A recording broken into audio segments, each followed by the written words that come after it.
So now I need to share again. All right, thumbs up from somebody in the audience who can tell me that you see my screen again, the right one. Let's break down the major requirements. Can I get a reaction? Okay, awesome. All right, so here we go. We're going to break down the major requirements for the S&E major. All right, things we know. So as you know, you need a minimum of 120 units to graduate from UC Berkeley. These units are made up of your exam units from AP tests, any units you have taken from California Community College or other universities where UC Berkeley has approved the transfer coursework, and then of course your UC Berkeley coursework. One of our university requirements is that you must take a minimum of 36 units of upper division coursework from UC Berkeley. And then a college requirement is that 15 of these units must be within Rausser College. Rausser College departments are defined as ESPM, that's Environmental Science Policy and Management, that's where Society and Environment lives. But then we also have NVCON, NRES, NutriSci, and Plant Biology. So those are all departments within our college. Units taken in those departments will count towards those 15. But the good news is that with S&E, you are required to take a minimum of 12 upper division units of ESPM. And so right there, you're satisfying the majority of those 15 required units for the college, okay? Let's see. Okay, so next is senior residency. Senior residency is in place to ensure that a student is earning their UC Berkeley degree. So many students come in with a lot of units from either community college coursework, units from AP exams that they did well on, or just a combination of units they took through high school through concurrent enrollment or other programs like that. And so there's just so many ways that these units can contribute to the overall 120. But the difference is that once you reach 90 units, that's combining all those other units, including your UC Berkeley coursework. Once you hit that 90 unit mark, the next 24 units you take should be from UC Berkeley. And once you take those 24 units from UC Berkeley, you will have established senior residency. And a lot of times, right at that time, around the 90 unit mark, students are thinking about studying abroad, right? And that is okay, perfectly fine. Especially if you are thinking about studying abroad through a UC EAP program, because it's a UC program, there's something called modified senior residency. So if you're right there at that 90 unit mark and you want to study abroad, you will be able to, and those units from study abroad will count towards your senior residency requirement. So it's all good, okay? And I will have time for questions at the end. Okay. Next slide. All right, so course planning, right? I'm just gonna quickly go over our lower division coursework. You all know about this, but I just wanna touch on it and then we'll move into upper divs. So as you know, these are the lower division requirements for the Society and Environment major. We've been working on completing these requirements prior to jumping into that upper division coursework, but many of you have already gotten to the point where you're really thinking about taking these upper division courses and you're getting ready to do that. So I just want to make sure you're really prepared to select those courses come fall enrollment, which will be sometime around late March, early April, okay?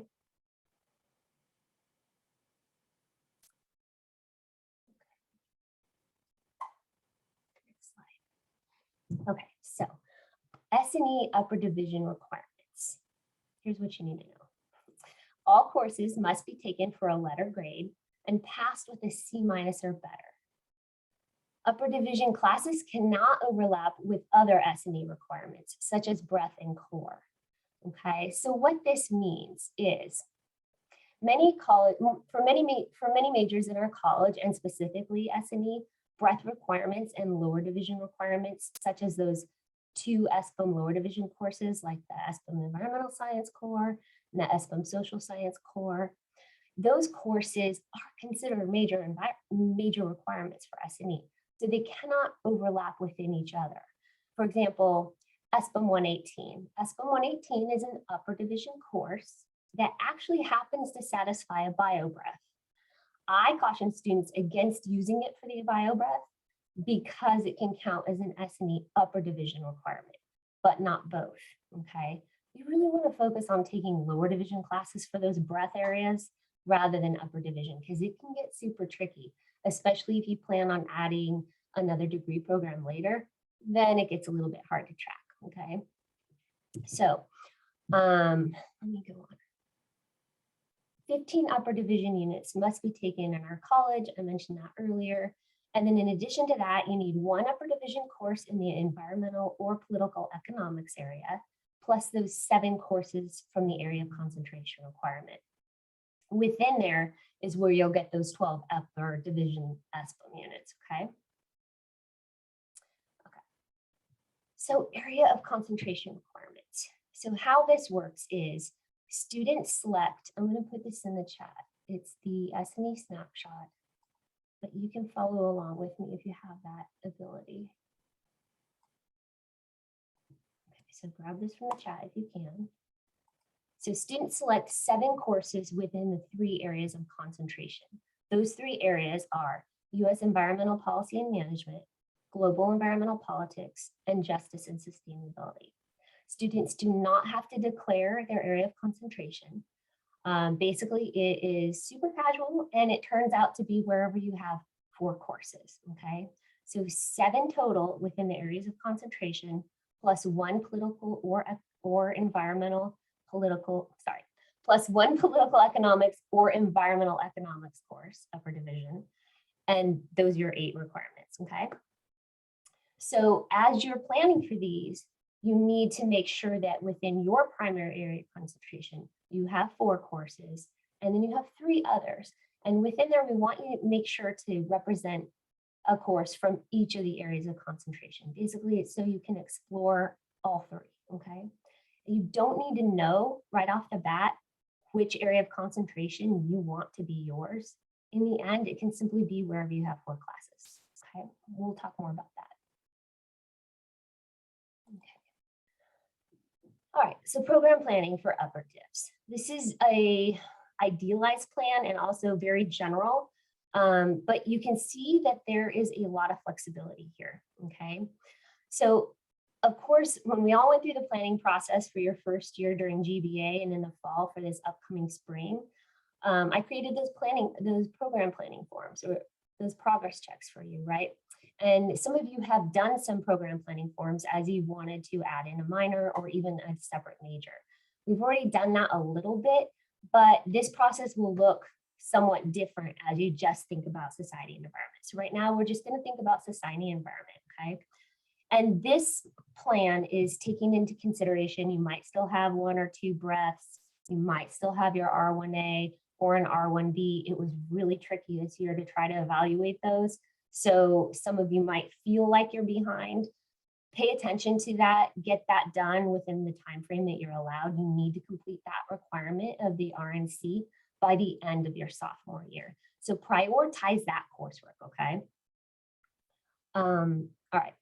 So for fall 2022, if you've already satisfied all of your breadth and lower division requirements, you can look at the spring 23 semester down here, okay? Let's see, spring 23 or the fall 2023 semester schedule as an example, and model your schedule after these terms. If you've not yet satisfied all or most of your lower division requirements, don't start taking upper division courses until you're ready, okay? We have such a limited number of seats available for society and environment majors in those courses that you really need to focus on getting your breaths and those other lower divs done so that we can reserve those seats for students graduating. And you'll understand once you get to that point that you really want seats in those classes too. So let's just be respectful of that. But if you are ready, let's get you in some of those classes, but not too many. I want you to kind of get your feet wet, see how you do, but balance it out with a structure that allows you to have maybe 1 or 2 lower divisions too, okay? Now I'm going to flip to the next slide. Okay, so this is an example of an upper division program plan for the global environmental politics area of concentration. I just chose one so that you can see what it's supposed to look like as you choose those classes. So follow along on the SME snapshot, right?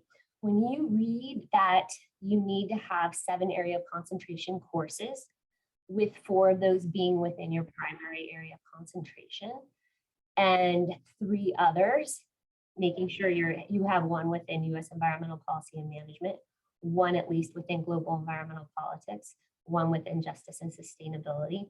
This student is assuming global environmental politics is the track they want to take, okay? So you can see that we have a global, at the very top here, global environmental politics area of concentration elective. Then they chose a justice and sustainability area of concentration course. This one's an ESPM course, so that's going to count towards those 12 units. Then we're giving them an elective or a minor course, things we want you to explore anyway, okay? And then we go on over to spring 24. The student is taking their environmental poly econ requirement. About that, I highly recommend holding off on it until like 2nd semester of your junior year or 1st semester of your senior year. It's a challenging course and you really want to be strong in it, okay? And then this person took the global environmental politics area of concentration course. That is an ESPM course, okay? And they also added in their US environmental policy and management area of concentration course that satisfies another ESPM course. So right there, they've got their 12 units of ESPM, provided they chose 4-unit courses, right? So down here, they're finishing it out with a couple of electives in those area of concentrations and then some minor courses, okay? So I'm gonna explain how this works. This student selected the global environmental politics area of concentration, and they fulfilled the remaining criteria by selecting area of concentration classes by taking 2 from the justice and sustainability focus, as well as 1 from the US environmental policy and management. That gives them a total of 7 courses, 4 within global environmental politics, 1 of which was ESPM. Actually, they chose 2 of which were ESPM, so all good. In fact, if you love ESPM courses, you could take all ESPM courses, it doesn't matter. Many students do that as well. So they've satisfied the areas of concentration with this simulated program plan, okay? So you are allowed 8 semesters as a first-year student to complete your degree. So planning your program plan out can help you visualize these requirements over time and help you determine whether or not you can reach your goals, and also if you can increase your goals. Can I add another degree if I want to? Can I add a minor or 2 if I want? So these are questions that you'll ask yourself as you go forward and kind of create this plan for yourself, okay? You might notice that you have plenty of room in your schedule to do things like study abroad for a semester or even for a year. Keep in mind that if you do want to study abroad at some point and you go through a UCEAP program, which I mentioned before, just that act of studying abroad will satisfy that international studies breadth for you. So I've mentioned that before. If you want to study abroad and you think you want to go through a UCEAP program, that's the best option and it will satisfy that breadth for you, okay? You won't have to petition to take a course to satisfy that. Just the act will do it, okay? Okay. Pro tip, there are several ways we track degree progress, and you can track what requirements you've satisfied by looking at your APR in CalCentral, but also by using your S&E degree progress sheet. I made one for each of you at the beginning of the fall, and we're going to take a look at an example of one of those right now. So here's a blank form. This might look familiar, right? Hopefully it does. If it doesn't look familiar, go digging through your share files from me and try to find yours, okay? I did send them all to you with an email, and that was to help you know what classes you should be looking at for this spring semester. I'm going through and I'm updating them with grades from fall and your spring coursework, and so that will also reflect on there. Take a look at it, see if it makes sense to you, make notes in there if you have questions for me. I gave everybody comment ability, okay, just to preserve the history of this document. And then you can make a copy of it for yourself, for your own records, alter it, adjust it. There's a program planning tab at the very bottom. So you can use that and we can work together on this, okay? Okay, so here's an example. I'm just kind of doing it for a fake student. This is Oski Bear, right? This is the top of that progress check. And Oski Bear has satisfied his American histories, institutions, entry-level writing, and the R1A. Planning for fall 22 for the R1D, okay? What we see at the top portion of this S&E degree progress sheet are your lower division requirements, right? I have been checking these off for all of you, like I said, and adding in your future coursework. Totally fine if you get to this point where you have one breath left and you're wondering what to do for fall. Let's start looking at those upper division courses and maybe think about some other areas of interest, classes you want to take, programmed degree requirement or degrees that you want to explore a little bit more, minors. That's a great time to add in a third class right there to check something else out, okay?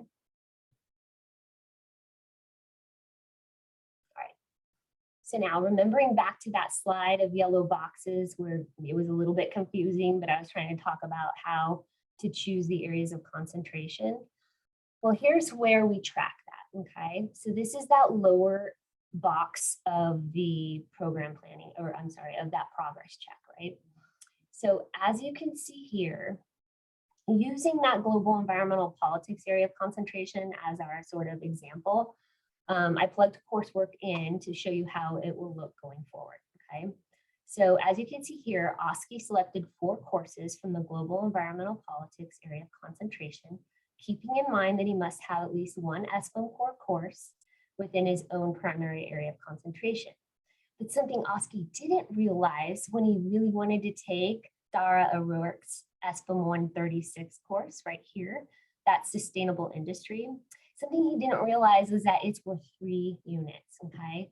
Because it's worth 3 units, Oski now has to take an extra ESPM upper division course to make sure he meets that 12 minimum requirement, okay? But it shouldn't be a problem because most students really love our ESPM courses. And so Oski had no problem trying to find something else, okay? Another thing here to notice is that he did a great job making sure to follow the primary guidelines for choosing courses.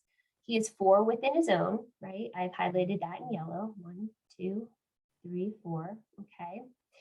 And he has that one ESPM core. He has also met the minimum requirement for including 12, in his case, 13 units of ESPM. Finally, Oski has chosen to take Pub Policy C103 as his political economics requirement. You can see that above the areas of concentration right here at this arrow.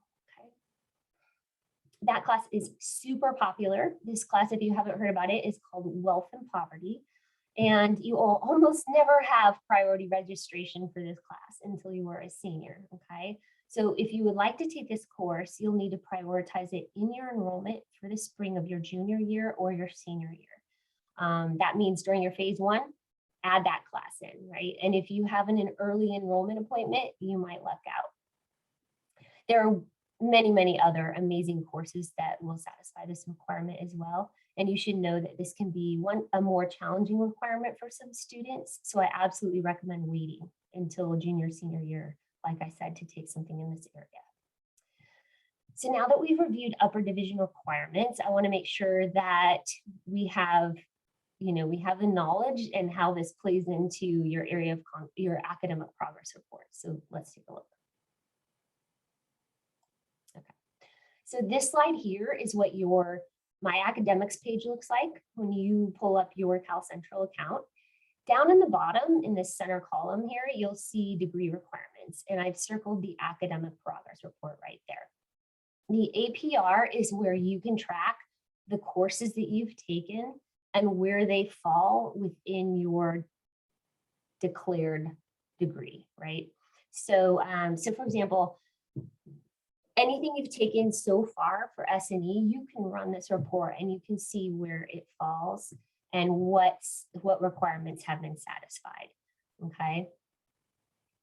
The thing I want you to know though is that sometimes it will show a requirement has been satisfied when it's in process of being satisfied. So if you go into your academic progress report and you see that, oh, it says I satisfied my SBIM social science core, please expand that little course requirement within the APR to make sure that it's not a course that's in process already. Because if you drop out of that class, you're no longer satisfying that requirement. So just pay attention, okay? Because the APR really does consider in process coursework as being completed, okay?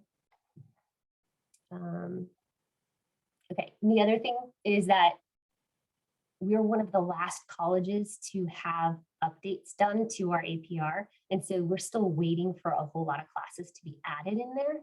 And so if you find that you've taken a class and you're not seeing it populated in your areas of concentration requirement or anything else, reach out to me, let me know. It's something that I can fix on my end pretty easily, but I just need to know about it and I don't catch them all, okay?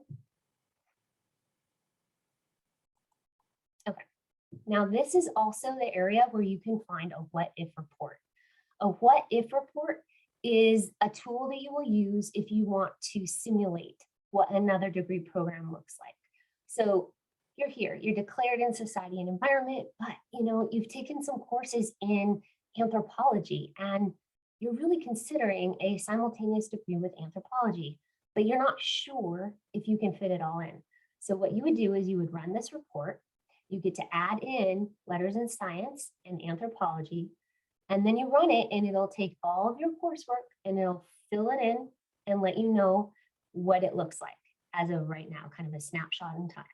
And you can take that information and create a program plan to see what else you would need to do both majors, okay? Okay, and the other thing is, if you do decide to do a simultaneous degree or a double major, what that means is that the APR does not always capture overlaps. So something you should know, one of our policies is that you may have 2 upper division overlaps between 2 degree programs. So say anthropology, society, environment. If you find a couple of classes within our approved elective list that also count for anthropology, you can use those, but you can only use 2. Okay, and you have to keep both major advisors apprised of which courses are your overlaps. The APR does not always capture those, and sometimes it'll use it for both degree programs. And so you might think that you've satisfied more requirements than you have. Just be careful and really look to make sure that you know how many are being represented there, okay? So that about does it for all of these reports, and I've done a lot of talking, so I want to make sure that I answered questions. So we're just going to do a little Q&A. I'm going to stop screen sharing. And if folks have questions, please type like a little asterisk in the chat and I will call on you, okay? I think that'll be best to keep it organized. Just want to make sure that we have those questions answered.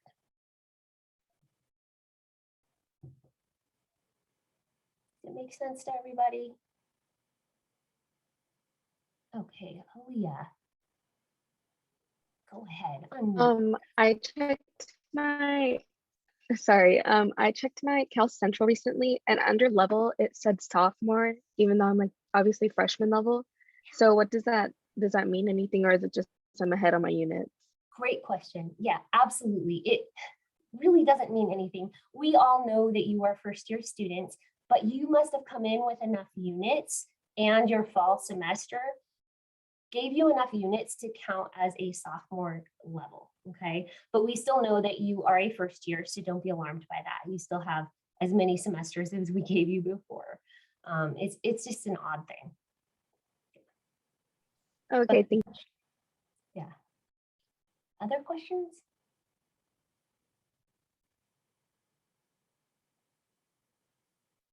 The other thing I want you all to know as you look at the snapshot and you decide about classes, we have these special topics courses that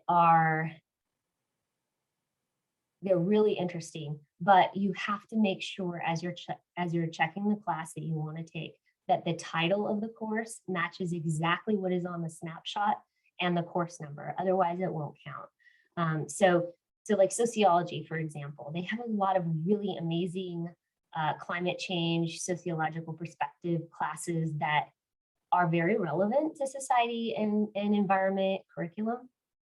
We've allowed some of them, and they keep adding more of these special topics courses, which have to be evaluated. So not all of them have.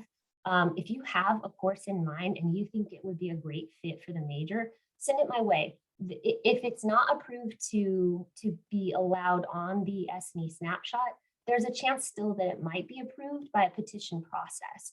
So that's another thing. We do have a petition process where students are allowed to petition up to 2 courses that are not in the SNE curriculum and have those count towards their upper division areas of concentration. So, so yeah, if you see something out there that we haven't seen and you think it's a great class and you're dying to take it, reach out to me. Let's talk about it. We have a faculty advisor, and that is Dara O'Rourke, and he's the one that makes the decisions on those. But it comes through me first, and I'll let you know if it has a good shot or not. Yeah, and that is very similar to the process where if you're going to study abroad and you want to apply courses from your study abroad program towards your major, you can totally do that, especially if it's very relevant. There's quite a number of study abroad programs out there: Norway, Australia, the list goes on, Italy. I mean, it has students petition coursework from all over, and most recently from Berlin. So there's courses that are related to environmental economics, and a lot of times those have a really good shot of being approved. So if you're on that track to study abroad and you're not sure about a program or about the coursework that's going to be offered, let's talk about it, because there's always a shot.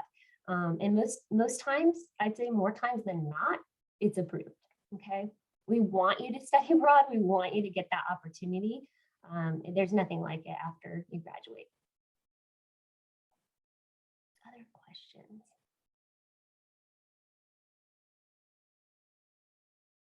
Nothing? Okay, Jacqueline, yes.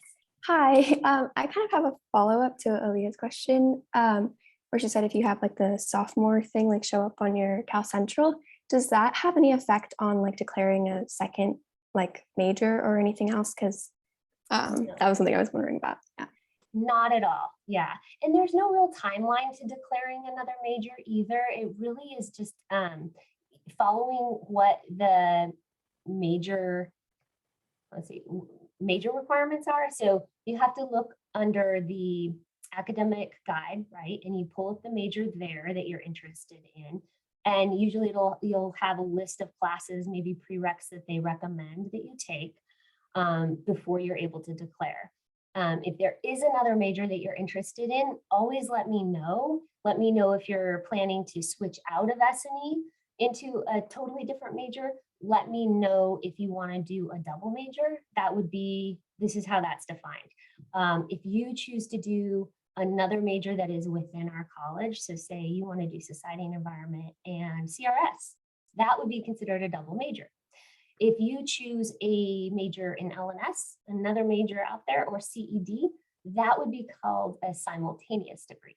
Okay, no real difference except they're just different majors in different colleges. That's really it.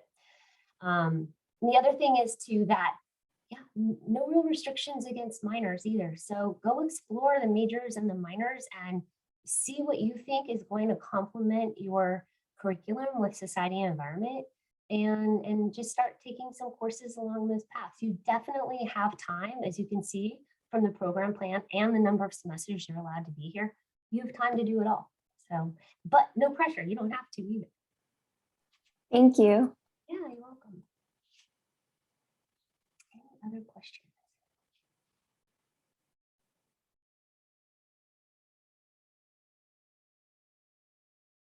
No?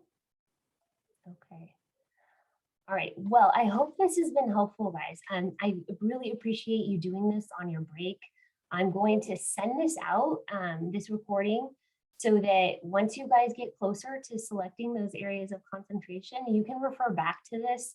I will also send an example, the OSCE example, but a little bit better outline so that you can read it and keep it as one of your S&E documents. Refer to it when you get to that point, okay? But it was really nice seeing you, and reach out if you have any questions, okay? Bye. Thank you so much. You're welcome. Thank you. You're welcome.